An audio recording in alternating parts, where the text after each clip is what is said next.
김해시장 선거 새누리당 김성우 후보에게 선관위가 예비후보 등록 무효 결정을 내렸습니다.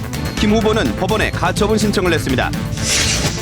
후배를 협박해 수집한 주민등록증으로 본인 몰래 대포폰 150대를 개통해 팔아온 조직폭력배가 붙잡혔습니다. 수도권에서 성행하던 오피스텔의 은밀한 성매매가 지방으로 확산되고 있지만 수법이 교묘해 단속이 어렵습니다. 가로등 밝기를 자동으로 조절하는 기술을 창원시가 국내에서 처음 도입해 에너지를 절감할 수 있게 됐습니다. 안녕하십니까. 이어서 경남 소식입니다. 여야의 김해시장 재선거 후보 공천이 혼전에 혼전을 거듭하고 있습니다. 더불어민주당이 경선 결과를 뒤엎고 후보를 교체하더니 이번에는 새누리당의 김해시장 공천자도 예비후보 등록이 무효가 되면서 교체 가능성이 높아졌습니다. 보도에 진정은 기자입니다. 김해시 선거관리위원회가 김성우 새누리당 김해시장 공천자의 예비후보 등록 무효를 공고했습니다. 김성우 예비후보가 창원의 한 언론사 사내이사직을 사퇴하지 않고 법원에 이사로 등재된 채 예비후보로 등록한 사실을 확인했기 때문입니다. 공직선거법 제53조에 따라 언론인이 재보궐선거에 입후보하려면 선거일 30일 전에 사퇴해야 합니다. 이에 따라 김성우 예비후보는 공직선거법 위반으로 이번 재선거에 출마할 수 없게 됐습니다. 입후보 제한에 해당되는 직을 갖고 있으면서 구청기한 내 사직이 안 된 거죠. 지금 법인 등기부 등본상에도 사내이사로 그대로 등재가 되어 있고요. 김성우 예비후보 측은 지난 2014년 해당 언론사에 이미 이사 사직서를 제출했다며 법원에 예비후보 등록 무효 공고에 효력정지 가처분 신청을 냈습니다. 새누리당 경남도당은 김해시장 새 후보를 정하기 위한 긴급 공천관리위원회를 열었지만 결론을 내지 못했습니다. 후보자가 법원에다가 지금 가처분 신청을 해놨거든. 그래서 이제 내일 재판 열린다고 하니까. 앞서 더불어민주당은 100% 국민 여론조사로 진행된 결선 투표 결과를 뒤엎고 허성곤 예비후보를 김해시장 후보로 전략 공천했습니다. 내일부터 총선과 함께 김해시장 재선거의 후보자 등록도 시작됩니다. 그러나 여야 모두 김해시장 후보 공천에 진통을 겪으면서 유권자들의 혼란만 가중되고 있습니다. KBS 뉴스 진정은입니다. 4월 13일에 치러지는 제20대 국회의원 선거 후보자 등록이 내일부터 이틀 동안 진행됩니다. 경상남도 선거관리위원회는 내일과 모레 이틀 동안 오전 9시부터 오후 6시까지 후보자 등록 신청을 받습니다. 본격적인 선거운동은 오는 31일에 시작되고 그전까지는 예비 후보자에게 허용된 제한적 방법으로만 선거운동을 할 수 있습니다. 더불어민주당이 경남 4개 선거구에 추가로 전략 공천을 했습니다. 추가로 공천된 후보는 창원 마산회원의 하귀남, 창원 마산하포의 박남현, 진주을의 서소연, 산청하면 거창 합천의 권문상 후보입니다. 이로써 더불어민주당은 경남 16개 선거구 가운데 14곳에 후보 공천을 마쳤습니다. 다른 사람의 주민등록증 정보를 불법으로 수집해 알뜰폰 150여 대를 개통해 팔아온 조직폭력배가 경찰에 붙잡혔습니다.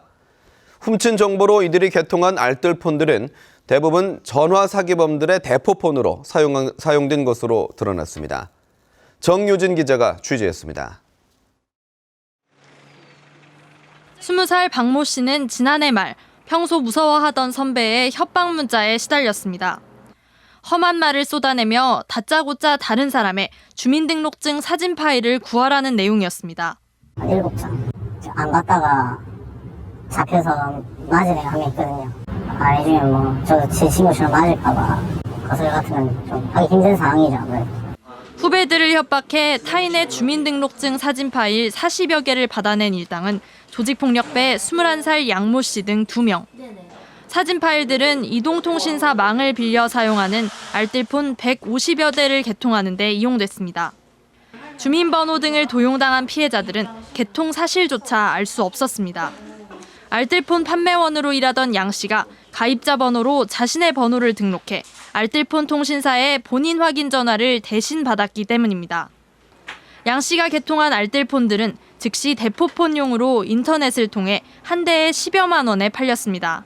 화물 택배나 아니면 킥 서비스를 이용해서 거래를 하였습니다. 신분 노출을 갖다가 피하기 위해서 대포폰 판매 대금까지 화물 택배로 전달받는. 경찰은 양 씨 등 2명을 사문서 위조 혐의 등으로 구속하고 불법 개통된 알뜰폰을 산 뒤 전화 사기를 벌인 보이스피싱 조직으로 수사를 확대하고 있습니다. KBS 뉴스 정유진입니다. 서울과 경기도 지역에서 성행하던 오피스텔 성매매, 이른바 오피방이 지방으로 은밀하게 확산되고 있습니다. 단속을 피하는 방법은 갈수록 교묘해지고 단속되더라도 대부분 벌금에 그치고 있습니다. 이대환 기자가 현장 취재했습니다. 창원 상남동에 있는 한 오피스텔. 성매수남으로 가장한 경찰관에게 성매매 알선자가 접근합니다.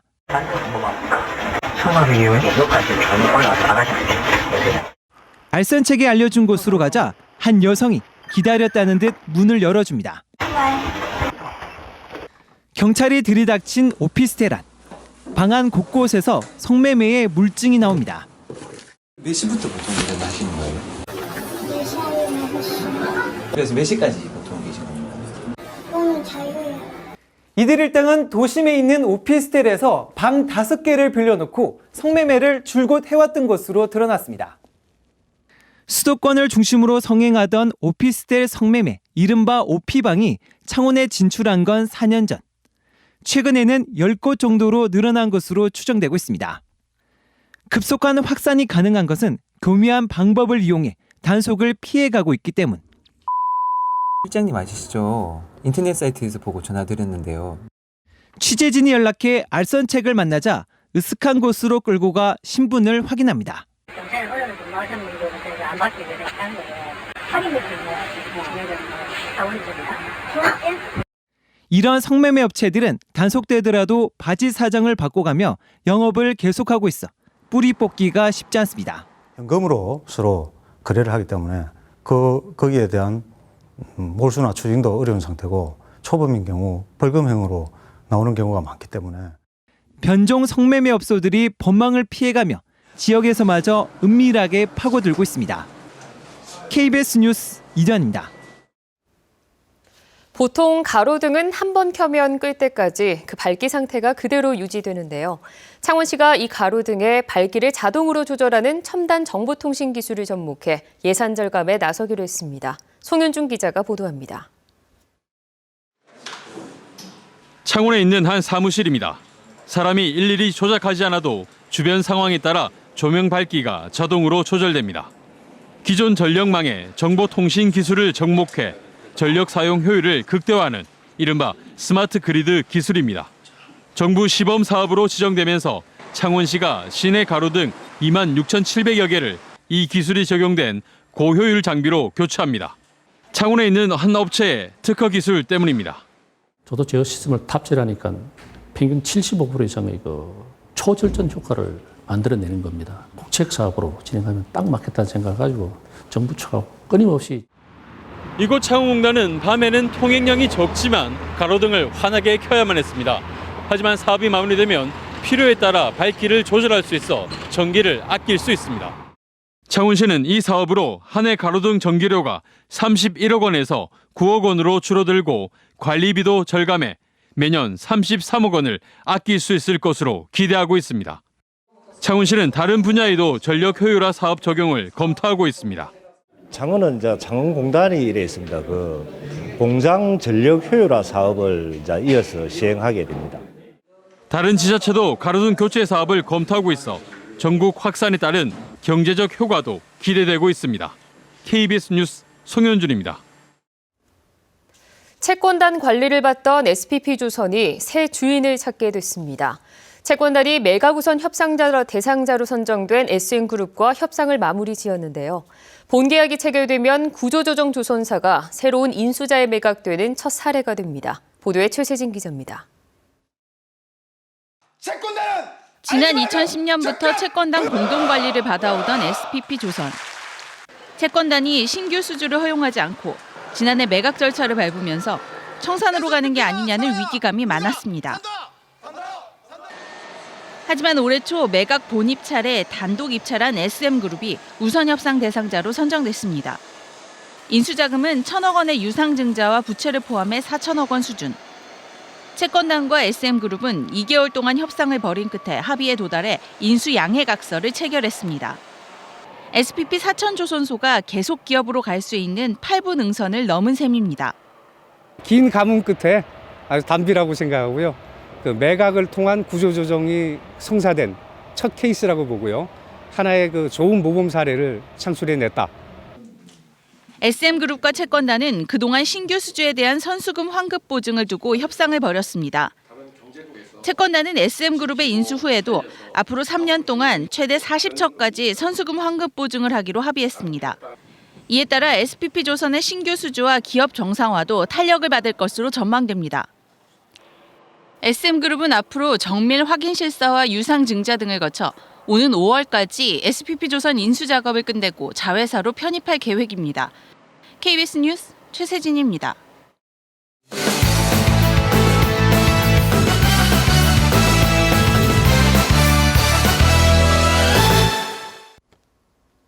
주요 단신입니다.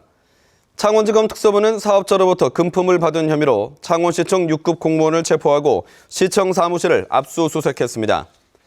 검찰은 지난해 창원 북면 온천 개발과 관련해 사업자로부터 돈을 받은 정황이 있어 공무원을 체포했다며 정확한 수수 액수와 금품의 성격 등을 수사하고 있다고 밝혔습니다.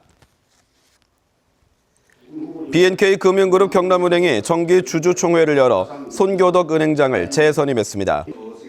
경남은행은 오늘 열린 제2기 정기주총에서 손교덕 현 행장을 1년 임기로 재선임 의결했다고 밝혔습니다. 또 경기도 진출이 가능하도록 정관 일부를 개정했습니다. 농협경남본부가 경남교육 행복카드 적립기금으로 8억 6천만 원을 경남교육청에 전달했습니다.